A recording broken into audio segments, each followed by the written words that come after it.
On n'a jamais boycotté. Nous avons fait pression. Aujourd'hui, tout le monde nous donne raison. Nous avons fait pression parce que nous avons mis en place au sein de l'AMUCA ce que nous avons appelé la COE, la coordination des électorales de l'AMUCA. Nous avons suivi de pas en pas toutes les activités de la CNI. Toutes. Et nous avons compris que la CNI était en train d'organiser un simulacre, une parodie d'élection. Et nous l'avons dit. Et nous avons signé avec les autres candidats de l'époque des déclarations 5 en disant que nous n'accepterons jamais une parodie d'élection. Mais il fallait faire une pression, il fallait qu'il y ait quelqu'un ou un groupe qui fasse pression.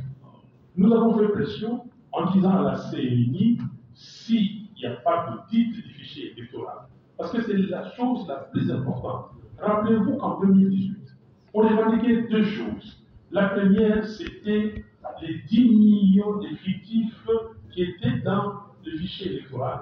Et puis la machine à voter qui était prohibée à l'article 237 ter de la loi électorale.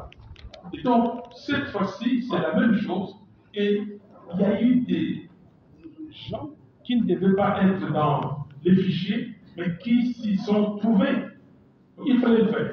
Et nous l'avons fait. M. Kadima nous a invités le 30 juin, on a été, et nous sommes mis d'accord. On était en passe de se mettre d'accord. Il a dit qu'il devait se référer à sa plénière, et la plénière lui a dit niet, il n'y a pas d'audit externe du fichier électoral. Et nous avons dit, dans ce cas-là, nous ne présentons pas non plus nos candidatures à tous les niveaux. Mais quand les catholiques et les protestants ont dit que oui, nous aussi, on a demandé l'audit externe, ils ont refusé. Nous avons aussi demandé l'audit citoyen, ils ont refusé. Et maintenant, nous allons les avoir en allant devant le bureau de vote, bureau par bureau, et filmer les résultats qui seront proclamés, qui seront publiés et affichés pour que la transparence y soit. Et là, dans ce cadre-là, nous sommes réunis en disant, mais qu'est-ce qu'on fait? Revenons. Parce que ce n'est pas les boycotts. Ce que nous cherchons, c'est la transparence. C'est les élections transparentes, des élections impartiales. Et nous sommes allés, et j'ai bien dit à M. Kadima, nous ne sommes pas revenus ici pour que vous trichiez facilement. Nous sommes venus pour vous coincer. Et nous avons demandé à ce qu'ils récupèrent, que la CENI récupère nos candidats députés provinciaux et députés nationaux. Il n'a pas voulu. Certains de nos membres sont partis, mais la plupart, 98%, sont restés. Et nous avons été. Donc, quand vous dites que, est-ce que vous regrettez? Mais est-ce que là, il y a eu élection? Si nous n'étions pas là, je vous le garantis, si on n'était pas là, même cette tricherie ne se serait pas fait comme ils l'ont fait. Ils se sont précipités et pour eux, il fallait ridiculiser certaines personnes.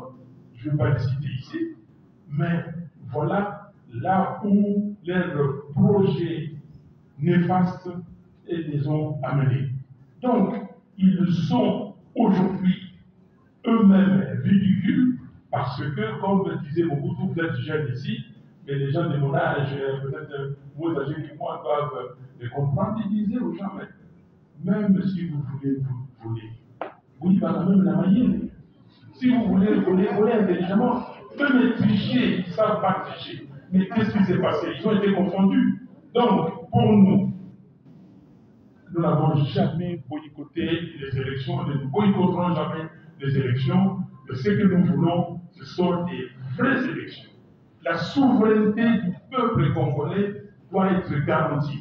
On ne peut pas mettre à la tête du pays comme M. Tshisekedi, et vous le savez tous qu'il n'a jamais été élu, et le mettre pour diriger ce pays. Je vous pose une question.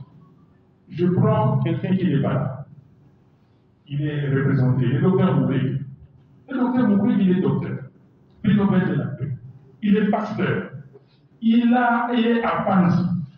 Est-ce que vous imaginez que le docteur Mouré soit battu à Place Couture, à Panzi? Est-ce que vous acceptez ça? Surtout, et là je m'adresse aux Occidentaux, qui s'évertuent tout le temps à dire que non, les votes au Congo est sociologique. Vous avez bien votre logique ici? Est-ce que M. Félix Tshisekedi, à Kikoui qui peut gagner, peut me battre? À Kinshasa ici, peut me battre? Quelle corrélation faites-vous entre la campagne et les résultats? Je marchais d'Engie jusqu'à l'aéroport de ville jusqu'à Saint-Thérèse. Vous avez vu le monde?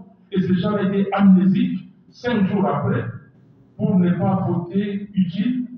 Donc là, aujourd'hui, Félix Tshisekedi voulait prendre une revanche. Mais malheureusement, même l'intelligence à ces niveaux manque. C'est très grave. Merci.